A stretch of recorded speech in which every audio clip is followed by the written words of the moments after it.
ভোর থেকেই কেনাবেচায় সরগরম সিরাজগঞ্জের সবজির বাজার। সেই খবর জানাতে সিরাজগঞ্জের পৌর পাইকারি সবজি বাজার থেকে সরাসরি যুক্ত হচ্ছেন সহকর্মী রিঙ্কু কুণ্ডু।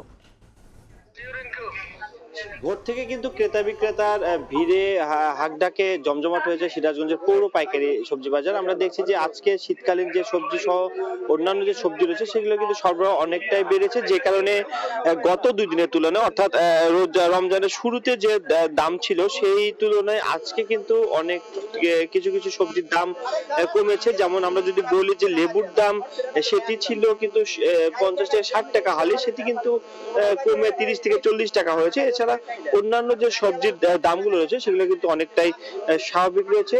এদিকে ক্রেতাদের সাথে কথা হচ্ছে, তারা কিন্তু আসলে মিশ্র প্রতিক্রিয়া জানাচ্ছে। তারা যেটি বলছে যে রমজানকে কেন্দ্র করে দাম বাড়ানোর একটি অভিযোগ করেছেন, কিন্তু বিক্রেতারা সেটিকে আসলে অস্বীকার করছেন।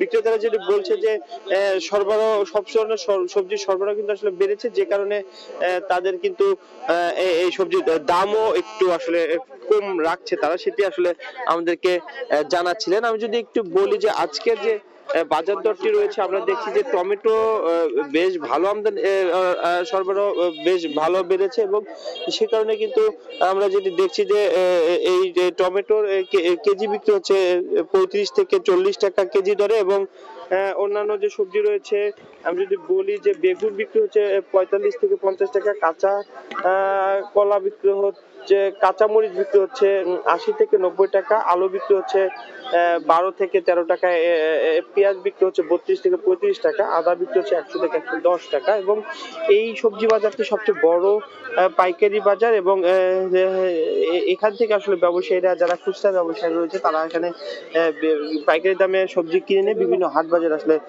বিক্রি করে থাকেন। এবং আমরা যেটি দেখছি যে সব ধরনের সবজি কিন্তু এখনো আসছে, এখনো পুরোপুরি বাজারটি জমে ওঠেনি। আমরা যেটি দেখছি যে বিভিন্ন জায়গায় যারা কৃষকরা, যারা প্রান্তিক কৃষকরা রয়েছে, যারা এই সকল সবজি তারা উৎপাদিত করে, বিশেষ করে যদি আমি বলি যে সিরাজগঞ্জের যে যে চরাঞ্চলগুলো রয়েছে, সেই চরাঞ্চলে কিন্তু আসলে সবজিগুলো উৎপাদন হয়। তাছাড়া অন্যান্য উপজেলার কৃষকের মাঠ থেকে সরাসরি সবজি বাজারে আসে, এবং এখান থেকে জেলার বিভিন্ন জায়গায় কিন্তু আসলে হাট বাজারে চলে যায়। তো এই ছিল সিরাজগঞ্জ থেকে আমার কাছে সবজি বাজারের সবশেষ খবর। যুক্ত ছিলাম সিরাজগঞ্জে।